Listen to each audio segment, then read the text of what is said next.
26 জুলাই রাত 3:30টা রাজধানীর মিরপুর 1 নম্বরের হযরত শাহ-আলী শপিং কমপ্লেক্সের দুটি ভবনের মাঝের সড়কে পায়চারি করতে দেখা যায় 3 জনকে। তাদের পাশের একটি মাদ্রাসার গেট পার হয়ে ভেতরে ঢুকতে দেখা যায়। 4:18 মিনিটে একই জায়গায় আরেকজনের উপস্থিতি। এর 1 মিনিট পর দেখা যায় এক নিরাপত্তা কর্মীকে। রাত 4:44 মিনিটে আরও একজনকে দেখা যায় নিরাপত্তা কর্মীর সঙ্গে কথা বলতে। মোটরসাইকেল থেকে প্লাস্টিকের ব্যাগে কিছু একটা বহন করতে দেখা যায় তাকে। 4:58 মিনিটে আরেক ব্যক্তির উপস্থিতি, হাতে প্লাস্টিকের বস্তা। আরেকটি সিসি ক্যামেরার ফুটেজে এদিক সেদিক পর্যবেক্ষণ করতে দেখা যায় আরেক নিরাপত্তা কর্মীকে।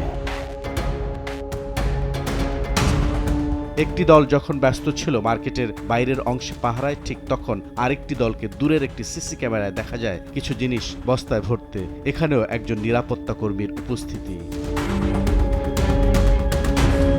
সময় সংবাদের হাতে আসা আরেকটি সিসি ক্যামেরার ফুটেজে এক নিরাপত্তা কর্মীকে দেখা যায় মাথায়, কাঁধে এবং হাতে করে বস্তা নিয়ে বেরিয়ে যেতে। 26 জুলাই রাত 1টা থেকে ভোর 5টার মধ্যে দুর্ধর্ষ এই চুরির ঘটনা ঘটে শাহ-আলী শপিং কমপ্লেক্সের দুটি জুয়েলারির দোকানে। চুরির আগে মার্কেটের ভেতরে থাকা সিসি ক্যামেরার সংযোগ বিচ্ছিন্ন করা হয়।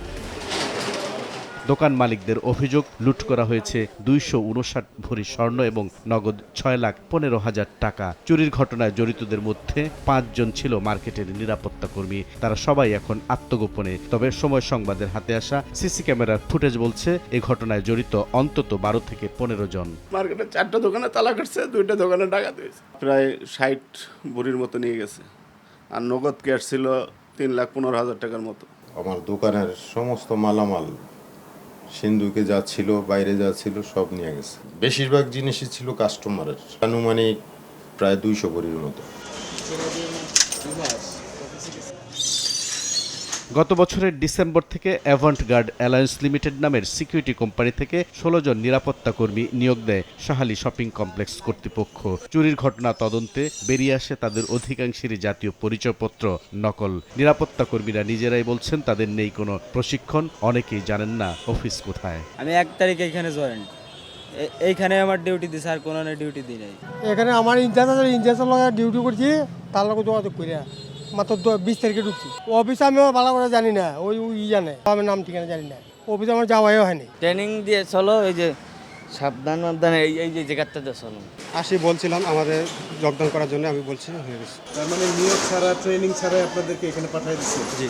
এ ঘটনার পর দোকান মালিকরা রয়েছেন আতঙ্কে। আমি যদি কোনো সিকিউরিটি রাখি বা কোনো কোম্পানির সিকিউরিটি গার্ড আমি এখানে রাখি, ডেফিনেটলি আমি সেই কোম্পানির গোড়াটাকে দেখবো যে কোম্পানিটার মেইন কে। আমরা আতঙ্কের মধ্যে আছি, মানে মার্কেটে রাখলেও সমস্যা, এগুলা নিয়ে বাসায় নিয়ে রাস্তা দিয়ে চলে গেল, তারপরেও সমস্যা আমাদের। পুরো আতঙ্কিত হয়েছি, সবাই এখন লকারে দিচ্ছি। সিকিউরিটি কোম্পানির বিরুদ্ধে মামলার সিদ্ধান্ত নিয়েছে মার্কেট কর্তৃপক্ষ।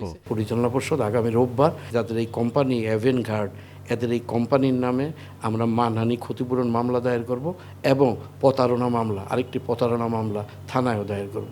পুলিশ বলছে আসামিদের শনাক্ত করা গেছে, অভিযান অব্যাহত আছে। তাদের গ্রেপ্তারের আমাদের অভিযান চলছে, এখনও আমাদের পার্টির বাইরে কাজ করতেছে। আমার মনে হয় যে আমরা শনাক্ত এবং গ্রেপ্তার করতে পারব। দুর্ধর্ষ এই চুরির ঘটনার পর শাহ-আলী শপিং কমপ্লেক্সের স্বর্ণ ব্যবসায়ীরা আতঙ্কে দিন পার করছেন। সিকিউরিটি কোম্পানির দুর্বলতা এবং মার্কেট কর্তৃপক্ষের উদাসীনতাকে দুষছেন তারা। পরিকল্পিত এ ঘটনার সঙ্গে জড়িতদের দ্রুততম সময়ের মধ্যে আইনের আওতায় আনতে আইন শৃঙ্খলা রক্ষাকারী বাহিনীর প্রতি আহ্বান তাদের। বুলবুল রেজা, সময় সংবাদ, মিরপুর, ঢাকা।